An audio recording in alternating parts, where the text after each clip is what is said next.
Now to the latest on Plant Vogtle. As you may know, the plant's main contractor, Westinghouse Electric, filed for Chapter 11 bankruptcy protection. A temporary agreement between the two companies ends this Friday. That could impact many of you who live in Burke County and the surrounding area. News Channel 6's Ann Maxwell spoke to some residents. Getting out of Plant Vogtle at rush hour takes some time, even though there's not much around it for miles. Some Vogtle workers head to Pointer's Grill for a drink or a burger after work. Everybody likes to come here. We have a good time. That's where I caught up with bartender Abby Taylor and some off-the-clock employees. About like 75% of our business comes from the plant, so we rely on it a lot. One local business owner tells me the plant is the lifeblood of the community. Plant Vogtle employs nearly 7,000 workers. About 6,000 of those are working on building reactors 3 and 4. But the project's future is uncertain. Should the financially troubled contractor's parent company, Toshiba, go bankrupt, the project may become too expensive to complete. Toshiba says it expects to record a loss of $8.83 billion this year. I'm sure they're nervous because they don't really know, but I think they just try to not think about it and just wait and see what's going to happen and then just go with the flow from there. A project manager I spoke with says he doubts construction will stop. He says it's already halfway through. But if work on reactors 3 and 4 is halted, the sunk costs will be passed on to Georgia Power customers, who will never have received any power from the plant. As for workers, many of them are craft laborers who come down here for just a few months at a time. Many of them stay in RV camps like this one. It's a very different group of people, but I meet people from all over the world every day, and it's great. Employees say it would be easy for those with specialized skills to find work elsewhere. But if the project halts, even for a little while, it will be hard to reassemble the massive labor force. A slowdown or pause on Plant Vogtle 3 and 4 could hurt small businesses like Pointer's Grill or the companies providing RV housing. But workers say finding new jobs wouldn't be an issue. Now, one engineer says he wouldn't be upset if he got sent back home. However, some unskilled laborers may be hit harder. Coverage you can count on continues now with News Channel 6 digging deeper into the construction of 2 new nuclear reactors in Waynesboro. It is one of the biggest construction projects in the country. The reactors have yet to produce any electricity, but the financial backers of the project have made more than $1 billion off the project. News Channel 6's Ann Maxwell has a special report. Plant Vogtle reactors 3 and 4 are more than 3 years behind schedule and $3 billion over budget. But you wouldn't know it from how well the project's largest stakeholder, Georgia Power, is doing. Georgia Power's parent company, Southern Company, has seen its shareholder dividends steadily rising. CEO Tom Fanning receiving a nearly 34% pay raise last year to $15.8 million.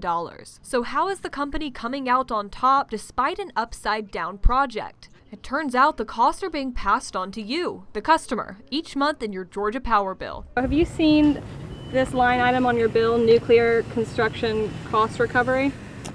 No, I have not. The nuclear construction cost recovery tariff is about $10 per month on the average residential Georgia Power bill. The money goes toward the financing costs of constructing the nuclear reactors. Through December 2016, those nuclear construction cost recovery charges have added up to nearly $2 billion.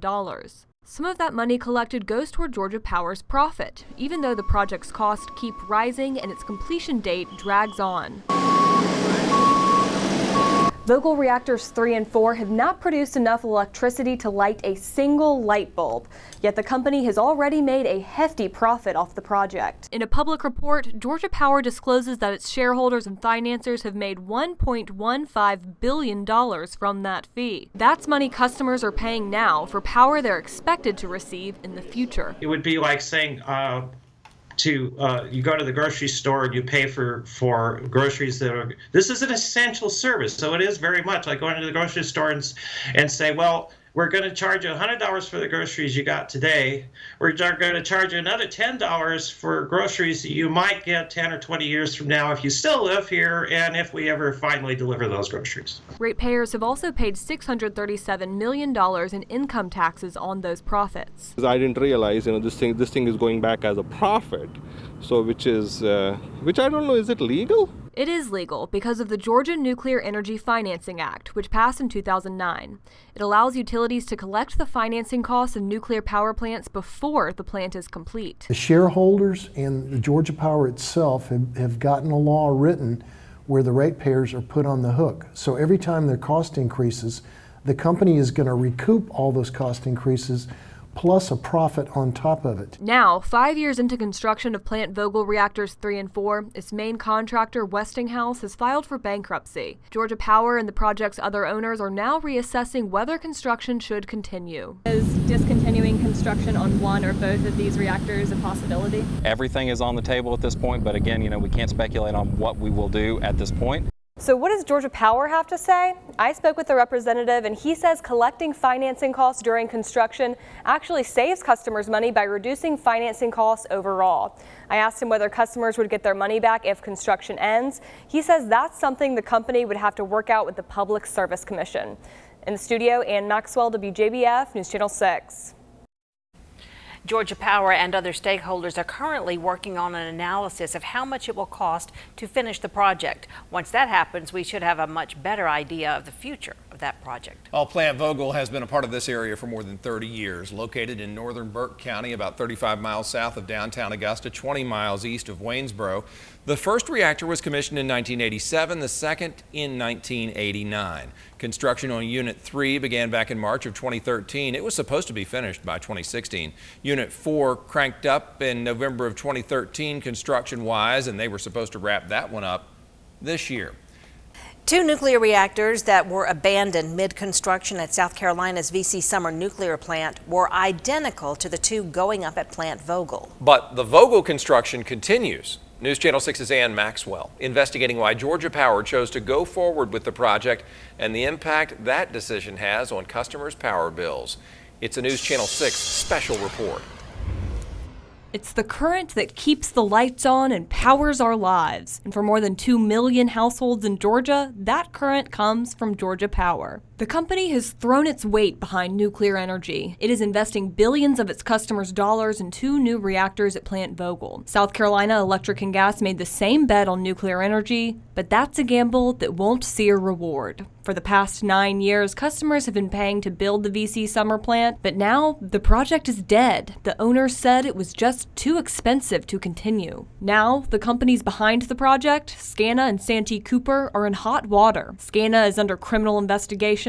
The CEOs of both companies have stepped down, and the lawsuits are piling up. The question is, of course, whether Vogtle could follow the lines of Summer. I think they could. Persistent problems with construction came into sharper focus in March when nuclear contractor Westinghouse filed for bankruptcy. Santee Cooper and SCANA threw in the towel, but Georgia Power and its partners were not ready to give up on nuclear. It's a move that would add an extra $1.4 billion to power bills and delay the completion date by 2.5 years. Georgia Power's decision hinges on a cost analysis that was based on a lot of assumptions. Assumptions that include billions of dollars from federal loans, tax credits, and a check from Toshiba, the parent company of Westinghouse. They say these savings would be passed on to ratepayers. But if that money doesn't come through, it could be that all those things cascade into a worst-case scenario, and Georgia Power could be where VC Summer is. So far, Toshiba has made its first payment and the DOE has approved billions more in loan guarantees. But Georgia Power is still waiting on word from Washington on the fate of hundreds of millions of dollars in federal tax credits. If those credits don't come through, customers may have to make up the difference every month. Does that kind of risk give you pause?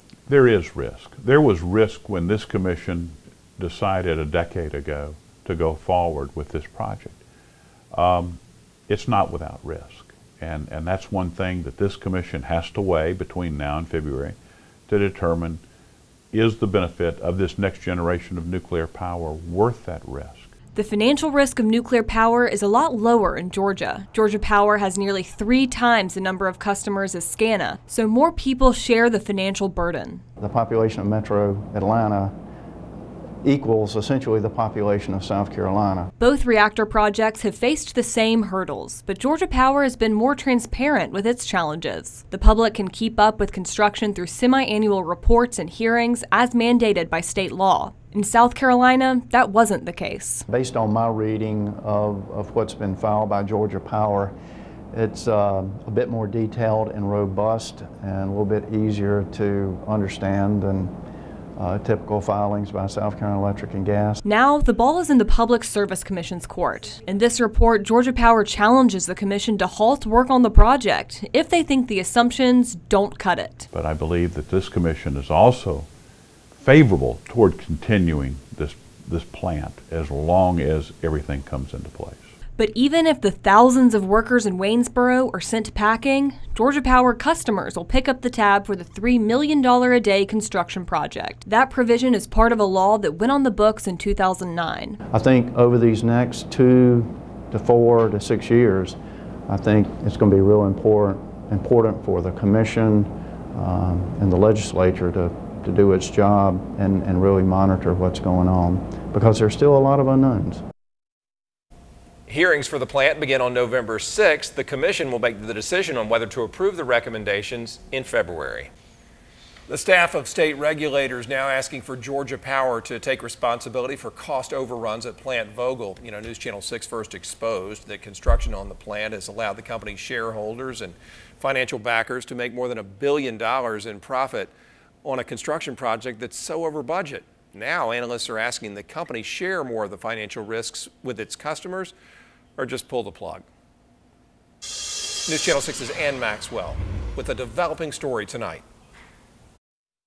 Please know it grieves me so, I'm filled with human pain. In the first Public Service Commission hearing since Vogtle contractor Westinghouse went bankrupt, the multi-billion-dollar nuclear project in Burke County is at a crossroads. There are 50 ways to stop Plant Vogtle. This speaker used music to express her opinion at the meeting. Georgia Power has expressed a different opinion. In the wake of the bankruptcy, it executed a cost-to-complete analysis to determine if continuing with construction of reactors 3 and 4 is worth it. Their recommendation, keep going, with no cap to spending. The Public Service Commission will make a decision on whether to approve, deny, or modify the company's recommendations on December 21st. Billions of dollars are at stake. The Public Service Commission staff recommends that the commission hold the company more accountable going forward. The staff says the company's conditions shift most of the risk to customers, to the tune of a negative economic benefit of about $1.6 billion. In layman's terms, they say it would be cheaper to build a different type of power plant in another location than continue with this project. They say the company needs to make sure that customers receive economic benefit from the plant, and the company should bear some of the costs and risks going forward or cancel the project. I believe what the commission will do is have a vote and set a standard that the company can either accept or reject. If they accept it, it is essentially a go vote. We'll continue the project. Staff's analysis now puts the cost to be twice as much as originally planned. For Georgia Power's 45% stake in the project, it was supposed to cost $6.1 billion. Now it's estimated to double. Add that to the 55% stake of the project's other owners, and the total price tag is well over $20 billion. The completion date has also been extended, now sitting at 68 months behind schedule. According to financial reports, Georgia Power has not suffered because of the delays in costs. In fact, they continue to make money. The company is allowed a set rate of return on its investment, usually around 10%. So the more the company spends on Vogtle, the more it makes. And it's all coming from a monthly charge on your power bills. The staff says with the cost overruns so far, the company is set to make nearly twice in profit what it would have if construction had stayed on schedule. They were supposed to make $7.4 billion, but with those cost overruns, the profits are now slated to cost about $12.6 billion over the life of the units. That's more than a $5 billion profit in cost overruns and delays that you're paying for. A Georgia Power spokesperson tells me the company remains confident that continuing construction at Vogtle is the best choice for customers. He says the company is sharing the financial risk, noting that a commission agreement about delays has resulted in a nearly $500 million penalty to shareholders. However, the Public Service Commission staff says this reduction has only prevented the company's profit from increasing to about $13.1 billion. Coverage you can count on begins by digging deeper into the future of Plant Vogtle, a future that could be decided tomorrow. Billions of dollars of Georgians' money, thousands of Burke County jobs over the next few years, all coming down to the feelings of 5 public officials in just a few hours. But who are they? and what factors will go into their decision on Plant Vogtle. News Channel 6's Ann Maxwell investigates. Public Service Commissioners Doug Everett, Tim Echols, Stan Wise, Chuck Eaton, and Lauren McDonald decide how much you pay on your power bills. Thursday, they will make a decision about the terms on which Georgia Power and its partners can continue construction at Plant Vogtle. It's a decision that will affect billions of dollars of Georgia Power's customers' money for decades to come. It's probably one of the most important cases that we've dealt with in my 23 years at the Commission. Commission Chair Stan Wise, along with other current commissioners Everett, Eaton, and McDonald, all voted to give Georgia Power the green light for expansion at the plant back in 2009. Tim Echols had not yet been elected. I believe that this Commission is also favorable toward continuing this plant as long as everything comes into place. Wise is talking about what the company says it needs to finish the project. Billions of dollars in federal loan guarantees, nearly $3.7 billion from the parent company of its failed former contractor, and hundreds of millions of dollars in federal tax credits. It has received all of those except the tax credits, which did not make it into the final tax bill that passed in Congress. The motion to reconsider is laid upon the table. In the meantime, Georgia Power continues to make money off the project, even though it does not yet produce electricity. According to an SEC filing, the company has collected $1.5 billion in financing costs as of September 30th. That's a profit for shareholders and financiers of the project that's coming from a tariff on your power bills each month. The company says collecting its profits up front actually saves customers money by reducing financing costs overall. Now the question is whether construction should continue, even though it would cost more than $20 billion and lose ratepayers $1.6 billion, according to Commission analysts, or whether the project should be mothballed like identical Plant VC Summer in South Carolina. It's not lost on anybody in this state, the financial disaster of Summer. Summer's co-owner SCANA is facing criminal investigation, an SEC investigation, lawsuits, and a possible credit downgrade. Its CEO has stepped down and its market value has plummeted. And right now, I don't want to have that same reaction that they had in South Carolina. Wise has received thousands of dollars in campaign donations from attorneys at Troutman Sanders, the law firm that represents Georgia Power. He even received $1,500 from Kevin Green, one of the attorneys who appears in front of the commission on the company's behalf. Wise says, without looking, these donations would have represented about 2% of his campaign contributions. Watchdog website VoteSmart says the law firm represents the third largest chunk of donations he received in 2012, the last election cycle. Commissioner Wise says he has been assured by Speaker Ryan's office and Senators Isaacson and Perdue that the federal tax credits will be addressed in January. Ann Maxwell will be in Atlanta tomorrow for the final hearing on the project. Coverage you can count on continues with a pivotal vote on the future of Plant Vogtle. This morning, state regulators said yes to continuing construction on those two huge reactors in Burke County. The plant sits about 45 minutes southeast of Augusta near the great town of Waynesboro, Georgia, home to two operating nuclear reactors already. They're building those two more and they're going to keep on. News Channel 6's Ann Maxwell covering this new development and what the vote means for construction there. Thursday morning, commissioners unanimously approved a motion that will allow construction to continue at Plant Vogtle. Georgia Power and its financiers are set to make billions of dollars off that project, even though it is years behind schedule and billions over budget. The commission has slightly docked the rate of return the company can recoup from that project. However, the company is still slated to make billions of dollars off cost overruns. Proponents of the project say it's worth it to have a new generation of carbon-free electricity. Aye. Opposed?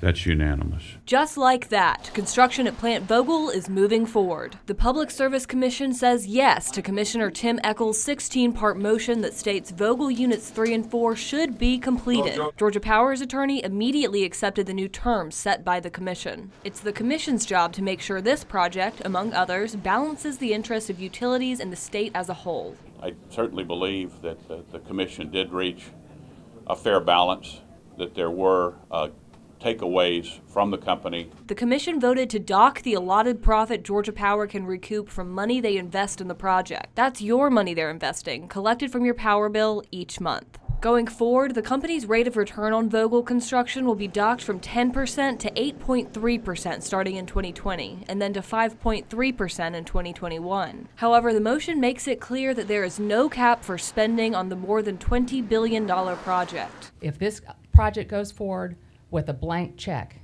people will suffer for many years to come. Commission analysts say the company is slated to make an extra $5.2 billion because of cost overruns so far. The commission says the measures they've put in place will reduce the revenue the company collects from your bills by about $1.7 billion.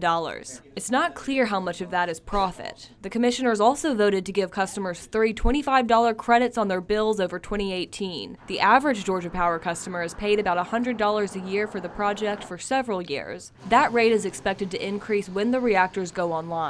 And that charge will remain in Georgia Power customers' bills for the life of the project, 60+ years. The commission says it may reconsider its decision to go forward if hundreds of millions of dollars in federal tax credits are not approved. Those credits did not make it into the tax bill that just passed. However, Commissioner Stan Wise says he has been in touch with lawmakers who have assured him that the credits will be addressed in January. In Atlanta, Ann Maxwell, WJBF, News Channel 6.